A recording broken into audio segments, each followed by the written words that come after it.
Hello, in this video I'm gonna show you how to install Firefox browser on Motorola Razr 40.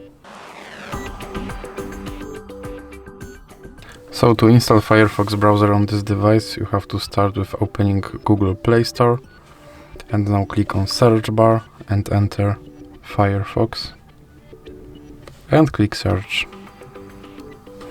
Now click install